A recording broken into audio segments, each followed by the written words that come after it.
Assalamualaikum warahmatullahi wabarakatuh. Hai teman-teman semua. Perkenalkan, nama saya Nabilatul Bilqis Anida dari kelas B4 Metode Penelitian Kuantitatif. Nah, pada kesempatan kali ini aku akan menjelaskan sedikit nih tentang materi menentukan skala pengukuran dalam penelitian kuantitatif. Oke, mari disimak dengan baik ya teman-teman. Untuk poin yang pertama adalah skala pengukuran. Nah, skala pengukuran merupakan kesepakatan yang digunakan sebagai acuan untuk menentukan panjang pendeknya ukuran yang akan menghasilkan data kuantitatif. Nah, skala pengukuran akan menghasilkan data yang akan dianalisis lebih lanjut guna untuk menjawab tujuan dari penelitian tersebut. Skala pengukuran ini juga untuk mengklasifikasikan variabel yang akan diukur supaya tidak terjadi kesalahan dalam menentukan analisis data dan langkah penelitian berikutnya. Poin yang kedua, ada jenis-jenis skala pengukuran kuantitatif. Untuk jenis yang pertama ada skala nominal, yakni merupakan skala atau tingkat pengukuran terendah dari 4 cara lainnya dalam mengkarakterisasi data. Nah, data nominal berarti hanya dalam nama, sehingga data nominal mengacu pada data yang berkaitan dengan nama, kategori, atau sebuah label. Dalam skala nominal, angka yang diberikan untuk setiap variabel hanya digunakan untuk mengklasifikasikan variabel tersebut dan tidak ada urutan yang tersirat. Yang kedua ada skala interval. Nah, kalau skala interval ini menyajikan lebih banyak informasi daripada skala ordinal karena memberikan jaminan bahwa perbedaan antara nilai adalah sama.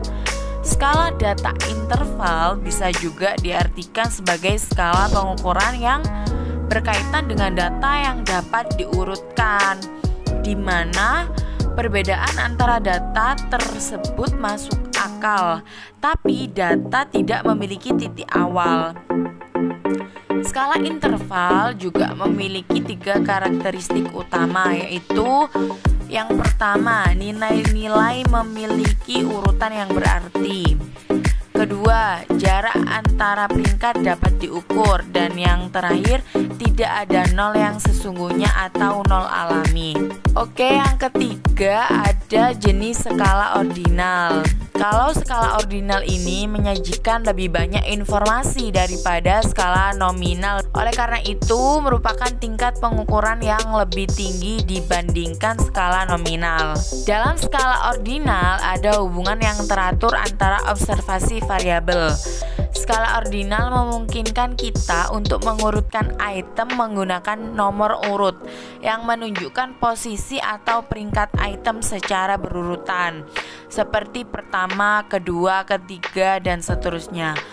Akan tetapi, kita tidak memiliki ukuran jarak atau interval di antara peringkat tersebut, atau bisa dikatakan bahwa dalam hal ini jarak antara atribut tidak memiliki arti apapun. Nah, untuk yang terakhir adalah skala rasio, di mana skala yang paling informatif karena skala ini adalah tingkat pengukuran yang paling tinggi. Skala rasio memberikan peringkat, memastikan perbedaan yang sama antara nilai skala dan memiliki titik nol yang sebenarnya. Pada dasarnya, skala rasio dapat dianggap sebagai skala nominal, ordinal, dan interval yang digabungkan menjadi satu.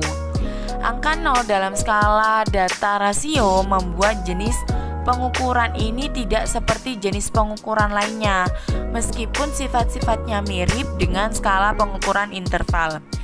Dalam pengukuran dengan skala rasio, pembagian antara titik-titik pada skala memiliki jarak yang setara di antara mereka. Untuk poin yang ketiga ada bentuk-bentuk skala pengukuran kuantitatif.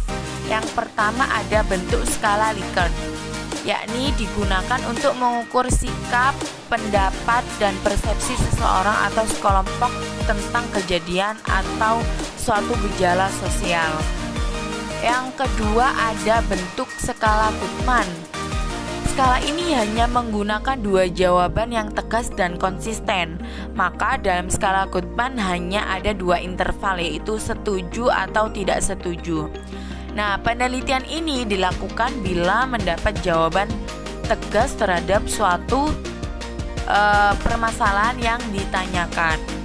Yang ketiga ada bentuk skala semantik diferensial, yaitu skala yang digunakan untuk mengatur sikap perbedaan semantik responden untuk menjawab pernyataan dalam suatu garis kontinum yang bertentangan, yaitu positif atau negatif. Dan yang terakhir ada bentuk skala rating scale, adalah data mentah yang didapat berupa angka kemudian ditafsirkan dalam pengertian kualitatif. Untuk poin yang terakhir ada instrumen penelitian. Nah, teman-teman, dalam penelitian, teknik pengumpulan data yang lazim adalah menggunakan sebuah instrumen.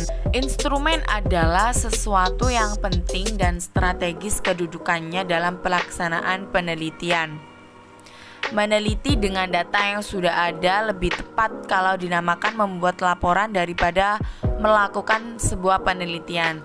Dan alat ukur dalam penelitian biasanya dinamakan instrumen penelitian. Oke teman-teman, cukup sekian dan terima kasih sudah mendengarkan penjelasan dari saya. Semoga bisa bermanfaat untuk teman-teman. Mohon maaf yang sebesar-besarnya. Wassalamualaikum warahmatullahi wabarakatuh.